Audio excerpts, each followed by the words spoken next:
Baxcalibur, the big bad kaiju introduced in Scarlet and Violet that, while appearing to be this menacing monster, looks a little awkward at times. But hey, this has got to be one of my favorite Pokemon of the generation. A beefy dragon Pokemon that's even blue. I'd almost adopt it as another mascot. I'm so glad this Pokemon wasn't revealed before the release of the game, because I was able to do a blind playthrough of Pokemon Scarlet without seeing any leaks. So when I stumbled across this weird little being known as Frigibax, I decided to keep it in my party. Things started getting really interesting when it evolved into Arctibax, a cool little Spinosaurus-like creature that finally, after enough levels, reached its final form. So, Baxcalibur is one of those great Pokemon with a relatively simple premise that just does it really well. It's inspired by classic kaiju movies with its upright posture and overall attack types. While taking influence from a lot of little things, the Godzilla connection is all too easy to make. Especially with its signature move Glaive Rush, which sees it flipping around to blast cold air out of its mouth and charge toward the opponent. Dorsal Spike first for maximum damage. Very similar to some of the honestly impressive feats we've seen Godzilla perform. He's so goofy, I absolutely love it. Though that goofy extends a little too far for some people.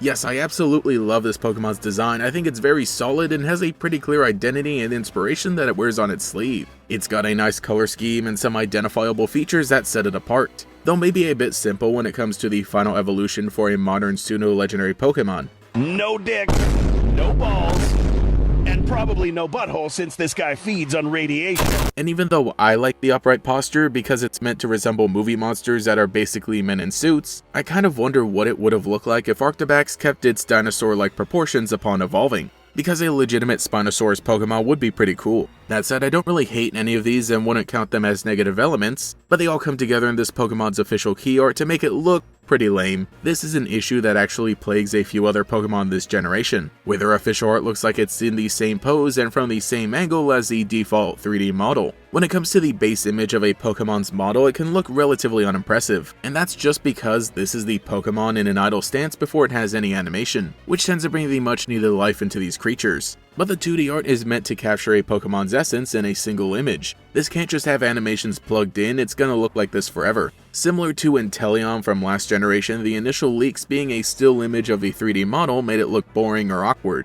because it was so thinly built. Though once the actual game was released, we were able to see what it could do when actually moving around. The official art even gave it a bit of charm with how he's kinda leaning back and one leg is bent and the arm is up. They knew that it couldn't just be standing there like a stick, they gave it something to do with its arms and legs. And also shout out to Gigantamax and Inteleon, which just kind of gave this Pokemon even more to do. I love the idea of it being on this tall tower that's just made of its tail.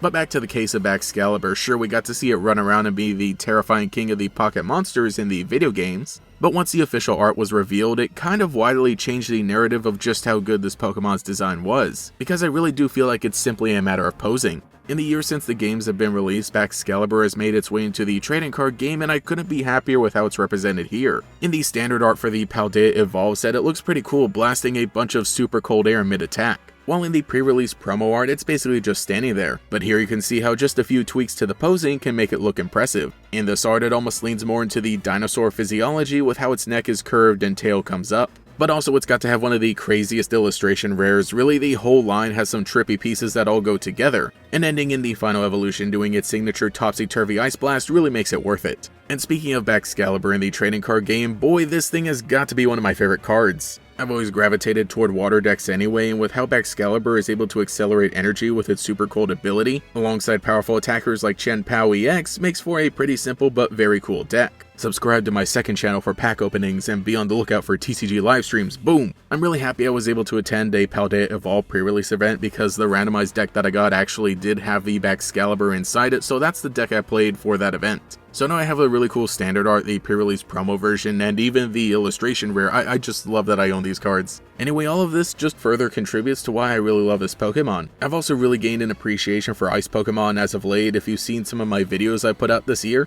applying the typing to the pseudo-legendary of this generation was such a great idea. And even though it's yet another dragon, I think it's still able to stand out amongst its peers with how well it executes the concept. Something about keeping it relatively simple and adding on additional depth the more you look into it really makes it feel like a classic Pokemon. Basing it off of Kaiju just goes right back to the roots of the franchise when it comes to design. So here's the part where I admit that I wrote this script back when Godzilla Minus One dropped in US theaters, but then got all caught up in the pre-release and build up to the Indigo Disc DLC, that I just kind of forgot that I had it sitting in my Google Docs until I remembered it was here, so this video is very long overdue. This is the Lost Gatorex video they didn't want you to see. So let me know what you think in the comments below about Paldea's best new Big Bungus, and if you used one of these dudes in your playthrough team. Also, if you'd like to see more videos like this about individual Pokemon, let me know as well. Anyway, I'm off. Glaive Rush away!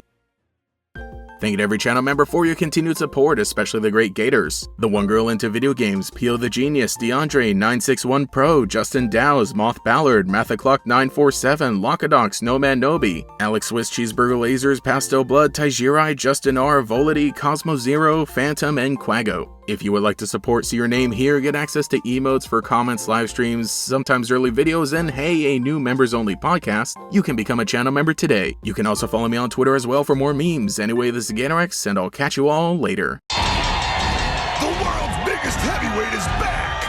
It's the One Monster Wrecking Crew, Godzilla vs. a tag team of all-new mutant contenders!